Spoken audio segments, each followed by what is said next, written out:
Hello guys, welcome back to my channel daily blog with Anita. তো তোমরা সবাই কেমন আছো? আশা করি খুব ভালো আছো। আমরা মোটামুটি আছি, খুব একটা ভালো নেই। কারণ আগের ভিডিওতে তোমাদেরকে বলেছি যে বাড়িতে সাপ ঢুকেছিল, মানে খাটের মধ্যে সাপ ছিল। তো আজকে তোমাদেরকে দেখাবো যে খাটের মধ্যে কোন জায়গাতে সাপ ছিল, যাতে তোমরাও সাবধান হয়ে যাবে। তো চলো, আজকে সকাল থেকে আমি ভিডিওটা স্টার্ট করছি। তো তোমরা প্লিজ পুরো ভিডিওটা দেখো আর আমার সঙ্গে থেকো।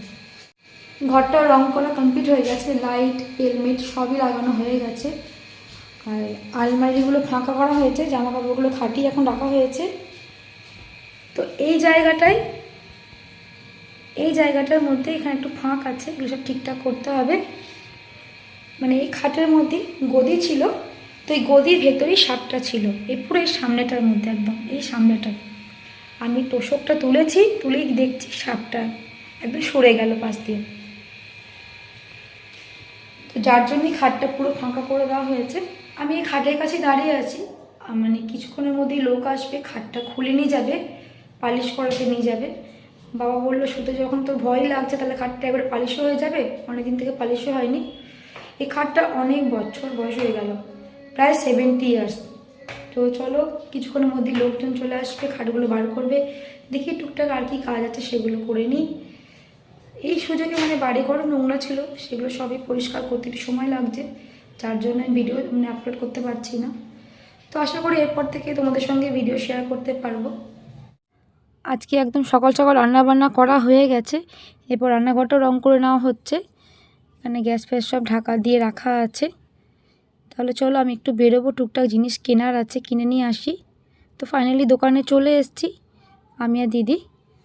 তো এই মেঝেতে পাতার জন্য কার্পেটগুলো আমরা দেখছি, কিন্তু যেহেতু আমার ঘরটা ছোট তার জন্য মানে মাপে হচ্ছে না।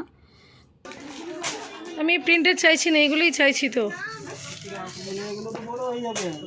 বড় বলতে এটার মানে চওড়াটা হলো 6.5 ফুটে। কেটে দেওয়া যাবে না? কেটে যাবে, দুটো পার্ট করে লাগবে আপনার, 340 করে। তো আপনি দাদার সাথে কথা বলুন কীভাবে দেবেন। তো আমরা বাড়ি চলে এসেছি, আর মোটামুটি দেখতে পাচ্ছ ঘর পুরো ফাঁকা হয়ে গেছে। এখানে কার্পেটটা রাখা আছে, এটাই আমরা চয়েস করে নিয়েছি। একটু বড় হয়েছে, বাট গুটিয়ে নিতে হবে, কিছু করার নেই, মাপ পাচ্ছিলাম না।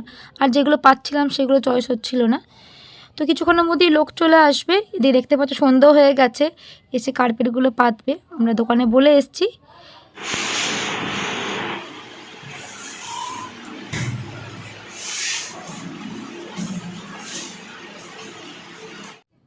ঘরে তো কার্পেট পাতা হয়ে গেছে। আর এই আলমারিটা তোমরা আগেও দেখেছো, এটা ছিল একদম ঘরে কালারের সঙ্গে ম্যাচ হয়ে গেছে। এখন সব ঠিকঠাক করে রাখা হয়নি, কিছুক্ষণের মধ্যে খাট চলে আসবে। মানে যে খাটটা ছিল সেটা না, সেটা তো পালিশ করতে দেওয়া হয়েছে। এটা একটা স্টিলের খাট নেওয়া হয়েছে, আর একটা গদিও নেওয়া হয়েছে, দেখছো গদিগুলো চলে এসছে। আর একটা আলমারিও নেওয়া হয়েছে, সবই মোটামুটি চলে এসছে। বিকেলের মধ্যে আমরা দেখে এসেছি, আর কিছুক্ষণের মধ্যে ওরা পাঠিয়ে দিয়েছে। তো যাই হোক, হাজব্যান্ড যখন বাড়ি আসবে তখন হাজব্যান্ড সেটিং করবে, এরা তো সেটিং করবে না, চলে যাবে। তো এখন আলমারিটা এখানেই এখন রাখা আছে। আর খাটটা তোমাদেরকে দেখাচ্ছি, দাঁড়াও। এই দেখো, এই স্টিলের খাটটা নেওয়া হয়েছে। আর গদিতে তোমরা দেখতেই পেলে, এই গদিটা নেওয়া হয়েছে। আর এই যে এই আলমারিটা এখন আপাতত ঘরেই ঢোকানো হয়ে গেছে।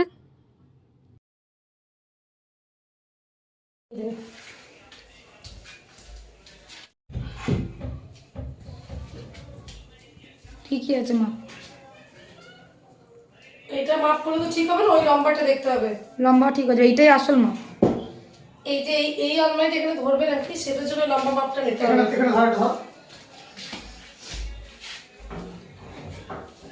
নাটগুলো ওই ঘরে টেবিলে রাখা আছে।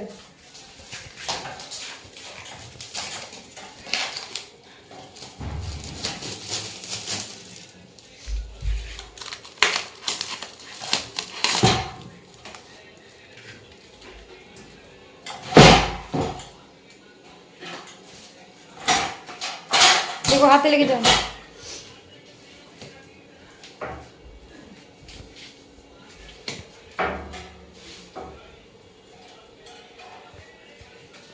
পারবে না, বাবাকে রাখবো।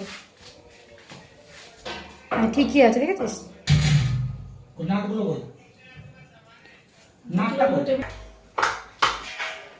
তুমি 6-7 খাটটা যে নিতে বলছিলে, তাহলে এটা কতটা আসতে দেখো এই পর্যন্ত। বেরোনোর জায়গা থাকতো না, ঘরটা ছোট না। আর এক ফুট বাড়তো? আর এক ফুট বাড়তো? 1 ফুট বাড়তো না। হ্যাঁ না, হ্যাঁ। এই আলমারিটা নতুন নেওয়া হলো, একদম আমার ঘরের কালারের সঙ্গে ম্যাচ করেই নেওয়া হয়েছে। আর এই আলমারিটা দিদি আমার মেয়েকে কিনে দিল। চলো তোমাদেরকে ভেতরটা দেখাই। আমার তো বেশ ভালোই লাগলো, আশা করি তোমাদেরও ভালো লাগবে। আর কি বলো তো, আমার ঘরে আগে একটা আলমারি ছিল, এবার সাপটা যে কোথায় ঢুকে গেছে, যার জন্য ওই আলমারিটাও পালিশ করতে দেওয়া হয়ে গেছে।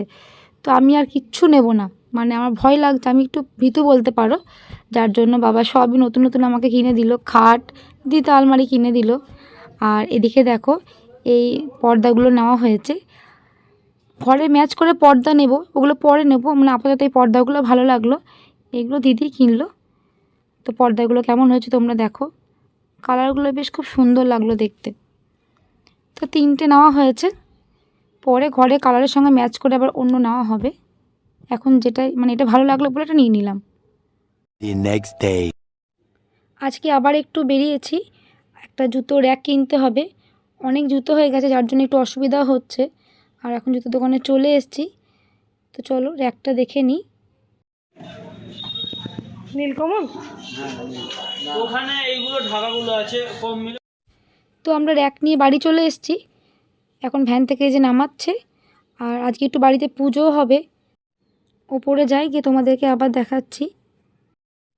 বাড়িতে আমরা যেহেতু কেউ ছিলাম না, আর মা তো রান্না নিয়ে ব্যস্ত ছিল, যার জন্য বাবা নিজে নিজেই পুজো জোগাড় করে নিয়েছে, মাসে শুধু আটনটা পেতে দিয়েছে। তো চলো বাবা পুজো করে নিক, আমরা তখন চান টান করে নিই। বাড়িতে পুজো দেওয়া হলো, মানে ঘরের মধ্যে, এই কারণেই, কারণ যেহেতু সব কিছু একবার নতুন করে করা হলো, আর খাটের মধ্যে যেহেতু সাপটা ছিল তার জন্য অনেকটাই শুতে ভয় লাগছিল, মানে বারে বারে দৃশ্যটা মনে পড়ছিল, যার জন্যই একবারে পুজো দেওয়া হয়ে গেল। তো এরপরে আরও কাজ বাকি আছে, সেগুলো সবই তোমাদের সঙ্গে শেয়ার করব। তো আজকের মতো ভিডিওটা আমি এখানেই এন্ড করছি।